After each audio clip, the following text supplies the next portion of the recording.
कहते हैं पति और पत्नी का जो रिश्ता होता है वह रिश्ता पूरी तरह से विश्वास की डोर पर टिका होता है। लेकिन जिस दिन से विश्वास की डोर टूटता है उसी दिन से पति और पत्नी के बीच कलह होना शुरू हो जाता है। लेकिन जो परिवार में एक दिन निष्कर्ष निकल के आता है वह निष्कर्ष खुद परिवार के लिए भारी पड़ जाता है। आज की घटना में सेम कुछ ऐसा ही होता है। एक पत्नी अपने ही ससुराल से इस तरह रूठ कर अपने मायके चली जाती है कि वह कभी दोबारा अपने ही ससुराल लौट के नहीं आती। लेकिन उस किए हुए कर्म की वजह से उसका अपना पति ही इस दुनिया को छोड़ के चला जाता है। लेकिन जब लोगों के कानों में सच्चाई निकल के आती है तो इससे सुनने के बाद लोगों का कलेजा भी एकदम थर्रास आ जाता है। आखिर क्या था इस घटना में, इस घटना में क्या हुआ, इस घटना की आप पूरी तह तक सच्चाई जानने के लिए इस वीडियो को आप लास्ट तक ज़रूर देखिएगा। नमस्कार दोस्तों, मैं प्रदीप कुमार आपको इस टेढ़ीबात चैनल पे मैं स्वागत करता हूं। दोस्तों आज की यह जो सच्ची घटना है, यह घटना है ठीक भारत की राजधानी दक्षिणी पूर्वी दिल्ली की, और ठीक उसी में ही एक शाहीनाबाग थाना पड़ता है और उसी का नई बस्ती ओखला पड़ता है। उसी के ही रहने वाला होता है कपिल, अब जिसकी उम्र लगभग 29 साल के आसपास होता है। उसकी अपनी पत्नी भी होती है, यह खुशबू। उसके टोटल एक अपना इकलौता बेटा ही होता है।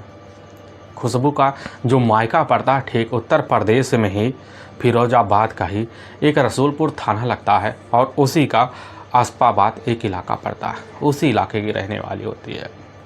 इधर खुशबू और साथ में कपिल का जो ज़िंदगी होता बड़े ही बेहतर तरीके से शादी के लगभग 1.5 साल चलता रहता है। लेकिन ठीक घटना से मात्र 3 साल पहले खुशबू और इधर कपिल के बीच कुछ ऐसा हो जाता है कि जिसकी वजह से वह हमेशा हमेशा के लिए अपना ही ससुराल छोड़कर अपने मायके में चली जाती है। लेकिन जब मायके पहुंचती है तो अपने पुत्र के बुलाने के बाद भी अपने ही ससुराल वापस नहीं आती। बार बार इधर कपिल बुलाता है लेकिन इधर बार बार मना जो होती है खुद। अब जाकर खुशबू करना शुरू कर देती है। कारण ही कुछ ऐसा ही होता है कि जो भी सुनता है वह एकदम दंग सा रह जाता है।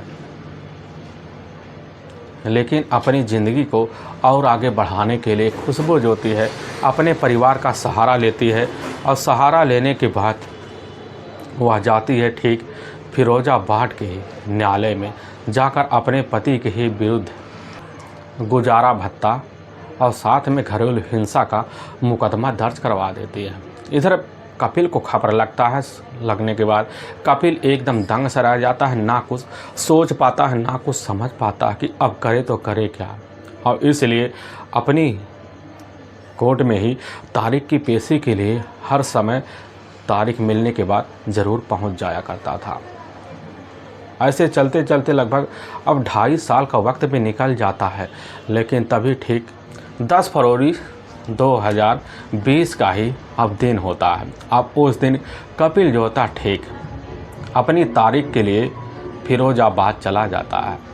फिरोजाबाद जाता तो है लेकिन वह दोबारा लौटकर अपने घर ओखला नहीं आ पाता। उसके परिवार में उसकी अपनी माँ भी होती है, उसकी अपनी बहन भी होती है और उसकी अपनी मौसी भी घर में बैठी होती है।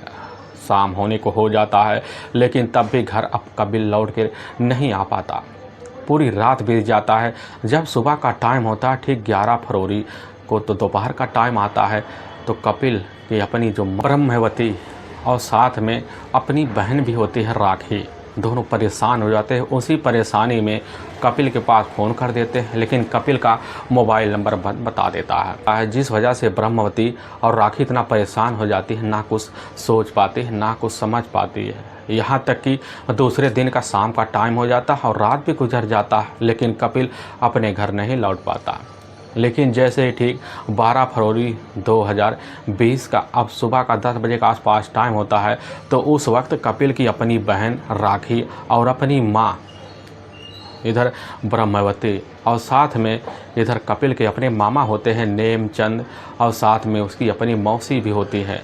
चारों मिलते हैं। चारों मिलने के बाद ठीक खुशबू के ही उसके ही मायके जो थाना पड़ता है रसूलपुर पहुंच जाते हैं। और इधर ब्रह्मवती अपने बेटे अब कपिल के बारे में एक एक बात पुलिस को बता देती है।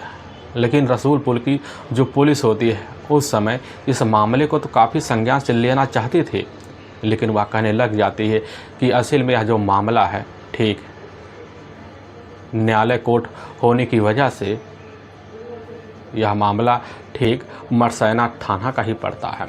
यह बात जैसे ही ब्रह्मवती और साथ में राखी सुनती है, सुनने के बाद पुलिस की बात मान लेती हैं। और इधर राखी अपने ही मामा और अपने मौसी और अपनी माँ को साथ लेती है। साथ लेने के बाद मरसैना पुलिस थाने में जाती है और पुलिस के सामने ही ब्रह्मवती और साथ में राखी एक एक बात बता देते हैं। पुलिस सुनती है। सुनने के बाद इधर अब जाकर कपिल का गुमशुदा का मुकदमा दर्ज कर लेती है। अब दर्ज करने के बाद पुलिस की टीम इधर अपने काम पे लग जाती है और वहीं पर कपिल की तलाशी करना शुरू कर देती है। खबरी भी लगा देती है, अपने हिसाब से तलाशी करती है, लेकिन कहीं पर भी अब कपिल का अता पता नहीं चलता है। ऐसे तलाशी करते करते पूरा का पूरा 3 दिन का वक्त निकल जाता है। लेकिन तभी ठीक 15 फरवरी 2020 का ही अब दोपहर का टाइम होता है। उसी वक्त रामगढ़ पुलिस थाने में एक व्यक्ति का फ़ोन आ जाता है। वह व्यक्ति रामगढ़ थाने के थाना प्रभारी होते हैं अब श्याम कुमार सिंह अपने थाने में मौजूद होते हैं। उन्हीं के पास फ़ोन करते हुए कहने लग जाते कि साहब इस समय हम रामगढ़ के ही थाना के सामने जो हिना धर्म काटा वहीं पर खड़े हुए हैं, लेकिन साहब यहीं पर एक नाला है, उसी नाले के ही साइड में एक व्यक्ति का डेड बॉडी पड़ा हुआ है। यह बात थाना प्रभारी श्याम सुनते हैं, अपनी टीम को लेते हैं जिप्सी सहित। उसी समय अब श्याम धर्म काटा के बगल जो नाला होता है वहीं पहुंच जाते हैं। देखते हैं कि सही में एक डेड बॉडी बाहर पड़ी हुई है। उस डेड बॉडी को बाहर निकलवाते हैं। देखते हैं उसके दाहिने कान में ईयरफोन लगा हुआ है और पैरों में रस्सी बंधा हुआ है। पूरे शरीर पर चोट मोड़ के निशान होते हैं। अब वहाँ जितने भी खड़े व्यक्ति होते हैं सबसे उस व्यक्ति का शिनाख्त करवाने की पूरी कोशिश भी पुलिस करती है, लेकिन कोई भी व्यक्ति उस व्यक्ति का अब शिनाख्त नहीं कर पाता है, जिसकी उम्र देखने में वही 28 से 31 साल के बीच लग रहा होता है। इसीलिए पुलिस की जो टीम होती है अब फ़ोटो खींचती है। फ़ोटो खींचने के बाद अपने जितने ही थाने होते हैं नज़दीकी उनमें और साथ में कुछ अस्पतालों में भिजवा देती है, ताकि अगर कहीं भी किसी व्यक्ति को इस व्यक्ति के बारे में पता हो तुरंत थाने पहुँचे। पुलिस की टीम भी वह अपने हिसाब से जांच पड़ताल में लग जाती है। लेकिन तभी जैसे शाम का टाइम होता है तो उसी वक्त वहीं फिरोजाबाद में मौजूद होती हैं इधर कपिल की अपनी माँ ब्रह्मवती और साथ में अपनी बहन राखी और अपने मामा और अपनी मौसी मौजूद होते हैं। सभी को पता चल जाता है कि रामगढ़ में एक अज्ञात युवक की डेड बॉडी मिली हुई है। और जैसी खबर लगता है तो बिना टाइम गंवाए वह वहीं रामगढ़ पुलिस थाने में पहुंचते हैं। और पहुंचने के बाद पुलिस से कहने लग जाते हैं कि साहब हमें शंका कहीं हमारा अपना बेटा तो ना हो। वहाँ के थाना प्रभारी अब श्याम सिंह अपने मोबाइल में फ़ोटो जो खींच के रखे हैं वही फ़ोटो को निकाल कर अब जाकर ब्रह्मवती और राखी और साथ में नेम सिंह को दिखाते हैं। और लेकिन जैसे देखते हैं ब्रह्मवती देखते ही फ़ोटो को दहाड़े मारकर चिल्ला पड़ती, राखी भी चिल्लाट पड़ती है, कहने लग जाती कि साहब या तो हमारा अपना बेटा कपिल है। पुलिस जैसे ही यह बात सुनती है, सुनने के बाद पुलिस को यकीन हो जाता है कि चलो कैसे न तैसे कर कर अज्ञात युवक की शिनाख्त तो हो गया। पुलिस के दिल को बड़ा तसल्ली मिलती है। और वहीं पर खड़े इधर ब्रह्मवती और साथ में राखी से पुलिस पूछताछ शुरू जब करने लग जाती है, पुलिस के सामने ब्रह्मवती और राखी यही बात कहने लग जाते कि साहब हमारी जो अपनी भाभी है यानी कि खुशबू और साथ में हमारी अपनी जो भाई है कपिल, दोनों के बीच अक्सर कई बार झगड़े तकरार हुए थे। या झगड़े तकरार का कारण कुछ और नहीं होता साहब, हमारी अपनी भाभी खुशबू का किसी एक लड़के के साथ प्रेम प्रसंग चल रहा है। और इसी को लेकर हमारे भैया हमारे भाभी को कई बार रोक टोक किया करते थे। और इसी को लेकर खुशबू भी हमारे पति से झगड़े तकरार करती थी। साफ हमें पूरी तरह से यकीन हो गया है कि बस करो हमारी भाभी के ही मायके वालों ने मिलकर हमारे भाई के साथ ऐसा सब कारनामा किया है। पुलिस की टीम खुशबू कि जो ननद होती है ठीक राखी की एक एक बात सुनती है। सुनने के बाद राखी के ही तहरीर पर इधर खुशबू के ही मायके में उसकी जो अपनी माँ बिट्टन श्री और साथ में भाई सुनील और सुनील की पत्नी ममता और साथ में ममता का ही देवर बिरजेश के विरुद्ध उस समय धारा 302 के तहत नामजद मुकदमा दर्ज कर लिया जाता है। अब पुलिस की टीम इधर बिना टाइम गंवाए ही एक टीम जाती है बिट्टन श्री के घर पहुंचती है। लेकिन जब घर पहुंचती है तो घर में सिर्फ बिट्टन श्री और साथ में खुशबू मिलती है। पुलिस की टीम उनको अपने कब्जे में लेती है और उस वक्त बिना टाइम गंवाए रामगढ़ पुलिस थाने में पहुंच जाती है। उनसे पूछताछ कर देती है, लेकिन थोड़ी बहुत सख्ती दिखाती है। सख्ती दिखाने के बाद खुशबू वहीं पर कहने लग जाती कि साहब, हमारा पति हमारे ऊपर सिर्फ बेवजह ही किसी का लेकर प्रेम प्रसंग की संबंध के सिलसिले में बात किया करता था, और जब बात किया करता था इस बात को हमें काफ़ी खड़स लग जाती है और इसी बात को लेकर अपने पति से झगड़े तकरार करते थे साहब। सिर्फ इससे ज़्यादा कुछ नहीं हुआ था और इसकी वजह से हम अपने पति के पीछे कभी पढ़ ही नहीं सकते थे। पुलिस की टीम यह बात सुनती है। अब सुनने के बाद पुलिस की टीम इधर खुशबू और बिट्टन श्री को घर वापस भेज देती है। लेकिन पुलिस की टीम के मन में एक शंका तो ज़रूर बैठ जाता है कि बस करो, जो भी व्यक्ति होगा खुशबू के साथ तो ज़रूर दिया होगा, और खुशबू ने उस व्यक्ति के साथ मिलकर इधर कपिल को ले जाकर उसी नाले में ठिकाने लगाया होगा। आखिर वह व्यक्ति कौन हो सकता है? खबरी भी लग जाते हैं जानकारी के लिए, और जब खबरी लग जाते हैं उनका जो मेहनत होता है बड़ा जल्द रंग लाता है। उन्हीं खबरी को द्वारा पता चल जाता है कि ठीक इधर खुशबू के ही मायका का ही रसूलपुर मझौला एक गाँव पड़ता है। उसी मझौला गाँव का ही रहने वाला होता है चंदन जो शादीशुदा होता है। उसके लिए अपना टोटल 6 साल का एक बेटा भी होता है।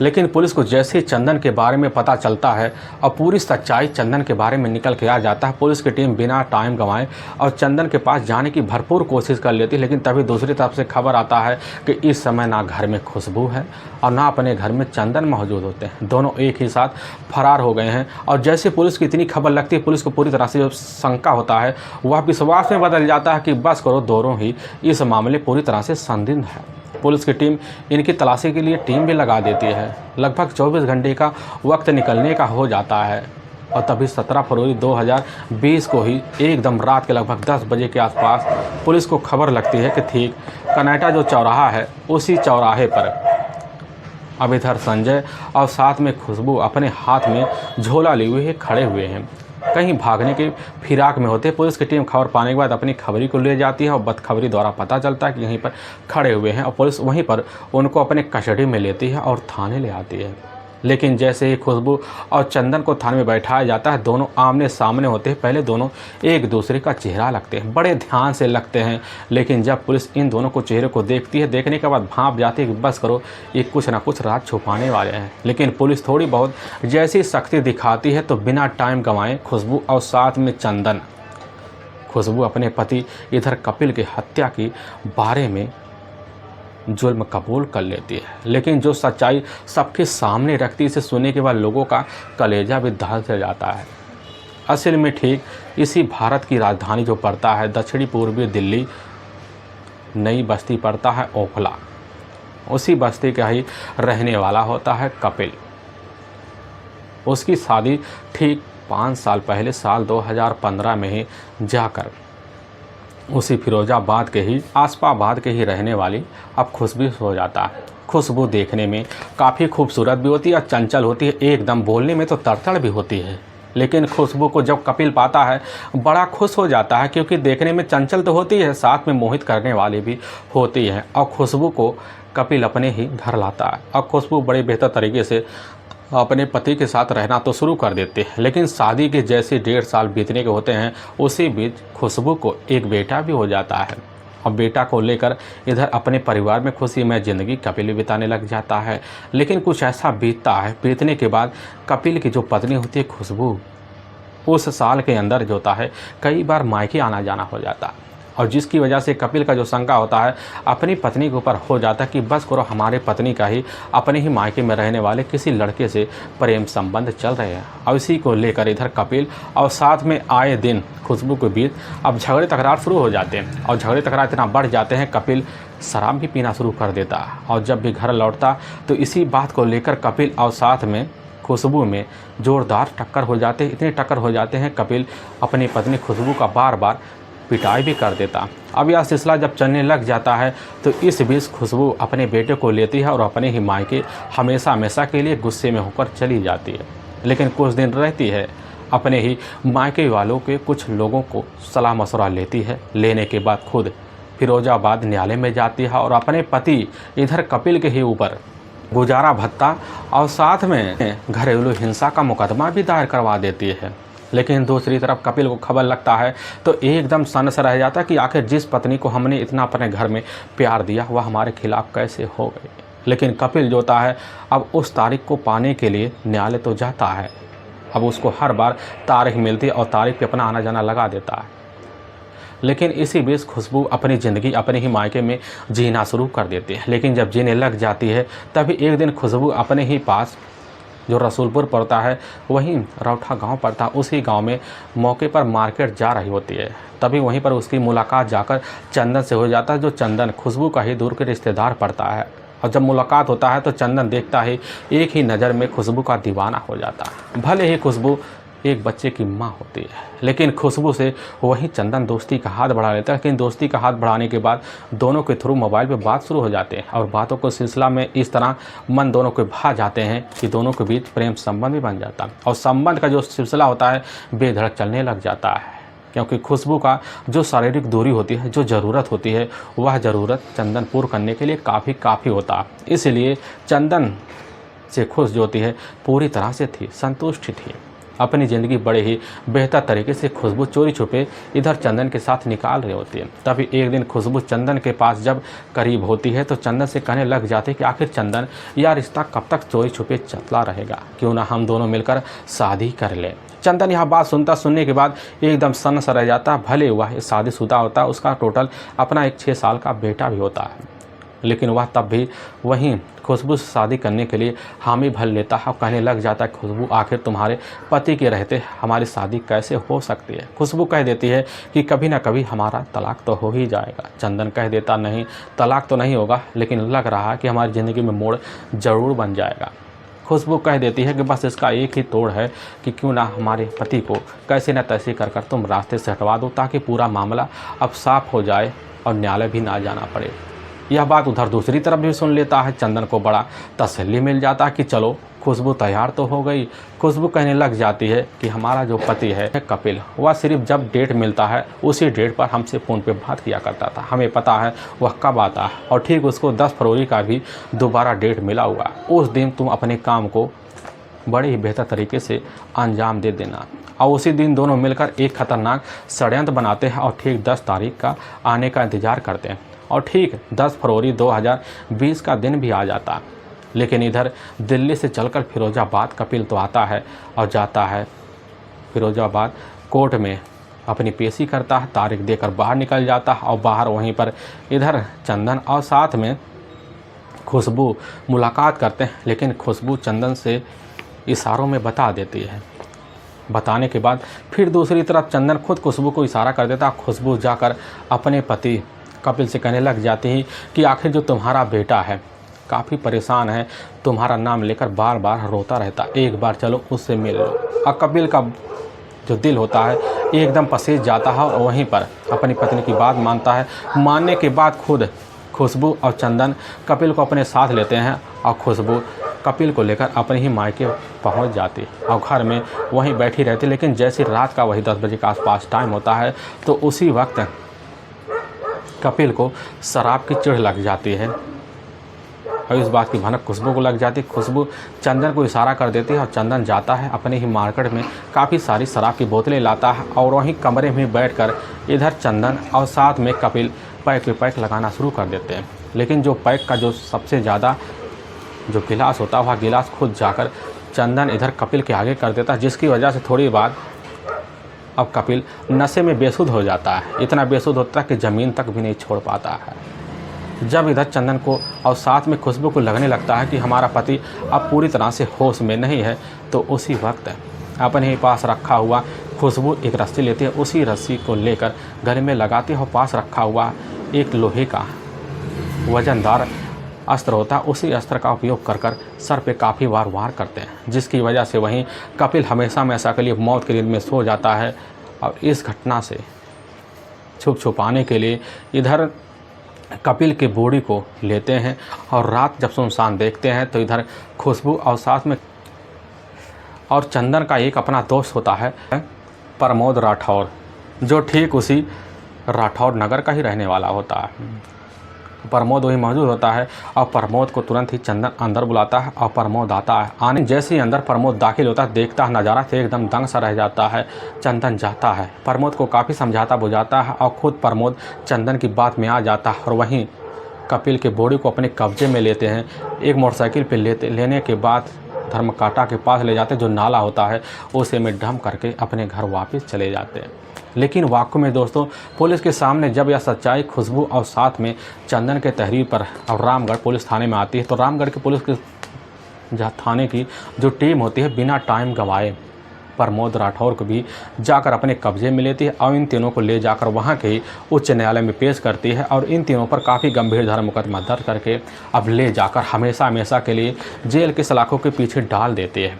दोस्तों हमें इस घटना का सुनाने का उद्देश्य किसी के दिल को ठेस पहुंचाना नहीं है, बल्कि आपको यह बताना है कि आप जहां भी रहें आप सावधान और सतर्क जरूर रहें। दोस्तों फिर मिलेंगे एक नई वीडियो के साथ, तब तक के लिए जय हिंद और जय भारत।